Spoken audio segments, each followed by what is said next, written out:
Rutters. Academy FM. Good morning, it is Saturday Breakfast. Karen Constantine joining me in the studio this morning. Karen, welcome back. Good to see you. Yeah, nice to see you too. Thanks for inviting me in again. No, you're more than welcome. Now, I know you have been extremely busy. The first thing we should perhaps talk about is that you decided, firstly, to stand down from being a KCC councillor. Didn't stand for the local elections that took place earlier in this month. Yes. Time to move on to a new chapter, maybe? Yes. I took a decision a couple of years ago, actually, not to stand again. And I suppose writing has rather overtaken me. I've developed quite a passion for it, and that's my new route. Yeah, and let's talk about the writing, because I've been reading about what you've written on your own website about it. It's something really that you turned to, well, you say back in 2015, is that right? I can't remember. I mean, I ended up doing a Master of Fine Arts in creative writing with Toby Litt and Julia Bell at Birkbeck. Wrote a memoir. Then I handed that memoir to somebody to give me some feedback, because it was all about my experience in a mother and baby home when I was young, unmarried mother, aged just 15, sent away from home. So this was something that I needed to write for myself, cathartic, you might say. And somebody said to me, "Oh, have you heard about the movement for the adoption apology?" which is a whole other thing that I've got into.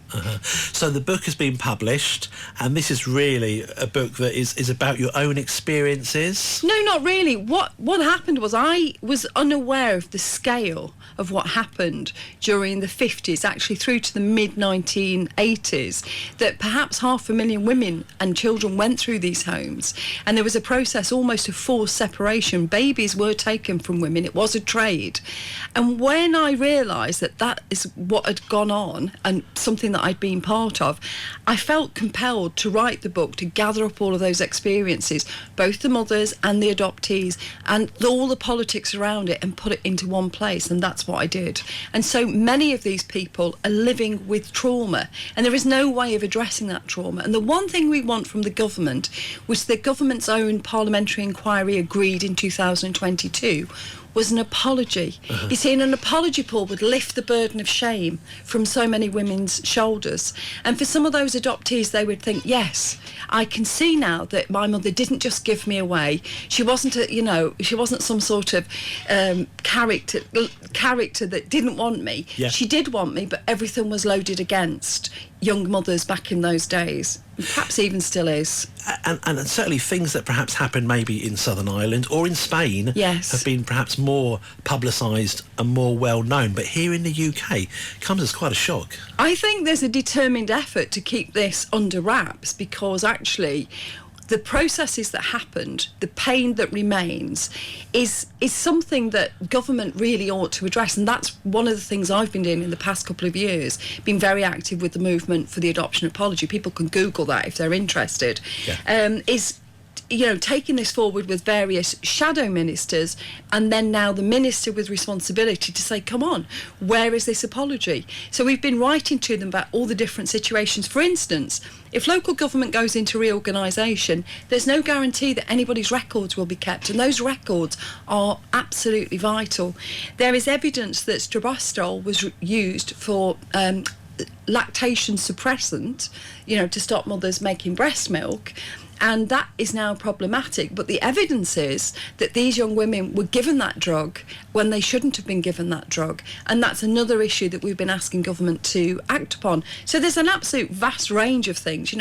Many women are unable to receive therapy for the trauma that they suffered, and it's easy for the government to say, oh yes, they can, but I'm telling you, Paul, and I know of what I speak, they cannot. Yes. Yeah. So the government needs to act. So currently, with the movement for adoption apology, what's on the timeline, the agenda there for that movement? What's happening?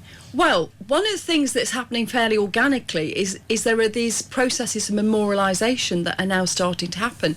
So last week I went down to St Agnes in Cornwall and met with the wonderful Phil Frampton, who's written his book about being one of those children that was surrendered for adoption, if you like. His mother didn't want to surrender him for adoption, and obviously he's grieved that his whole life.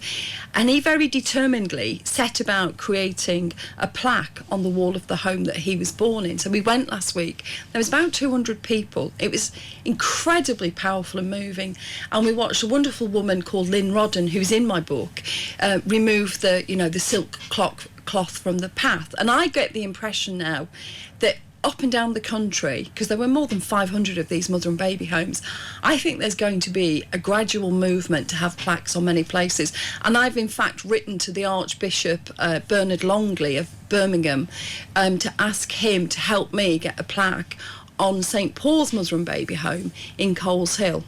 So I'm hoping that will happen, and we will continue to press the government. What's the response been from people that have actually read the book? It's been really, it's been very emotional response, really, because people are sort of seeing themselves on the pages and seeing their experiences for the first time.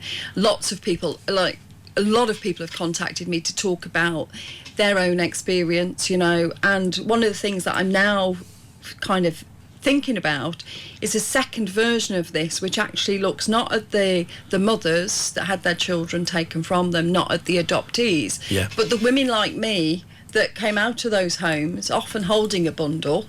There weren't many of us, and what happened to us, because that's another hidden history. So the response has been absolutely terrific. It's been bought all over the world, Canada, Australia. I get feedback, I get emails, regularly from people. It's never going to be a bestseller, Paul, but I think it's a really important work. Yeah. So I'm very pleased with the response. And for you to have told the story, actually, if that makes sense, is important for you and for those that then have taken the opportunity to read it, whether they've been personally affected themselves or just from an interest on the subject matter. Yeah.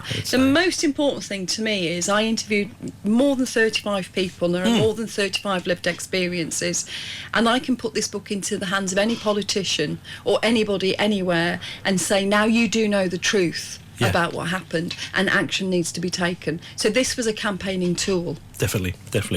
Now we're going to talk about what you're moving on to right next. Yes. Similar but different, I can say, but before that you've been doing a bit of travelling. Yes. I know we've been in touch, and the place you did go to visit recently was Syria. Yes. Which is not on people's day-to-day visitor list, and we know with what's been happening, particularly in the Middle East over many years. I'd been to Syria some years previously when I worked on board in the cruise industry. Very different place now. So tell me about that. Well, that was an incredible opportunity. It links with my trip a few years ago to sort of invigilate the vote for independence in Kurdistan. And the same group of people, Friends of Kurdistan, invited me along to go to Syria. And to be honest, we didn't know whether we were even going to be able to cross the Euphrates, to cross the river to get into Syria. And when we did, I mean, it was a really life-changing experience for me, because I've not been into a war zone. I've never, not since I visited Northern Ireland in the 80s. And that's a very different, definitely. But similarities, for sure. Similarities, to see the place bombed out, to see how people were struggling. And in particular, the thing that really struck me was the children.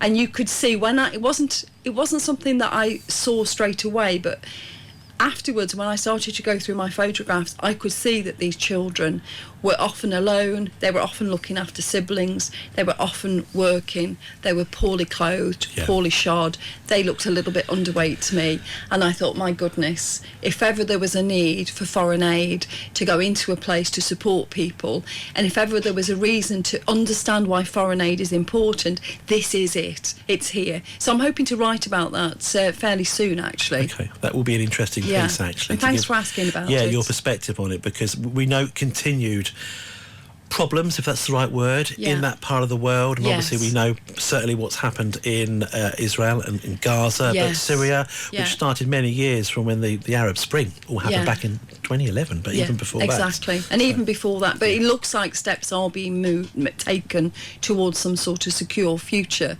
and I think we need to support that as much as we can. And I would love to go back, because I think what's happening there really needs to be documented. So, Karen, let's talk about what you are writing perhaps now or next. What's next to go in print? Well, I'm very excited because I'm writing this novel. It's called When Dogs Barked at Cars. And it's a story, it contains a story of a mother and baby home, but it's actually told through a man's point of view. So I've got this central character, is Mickey.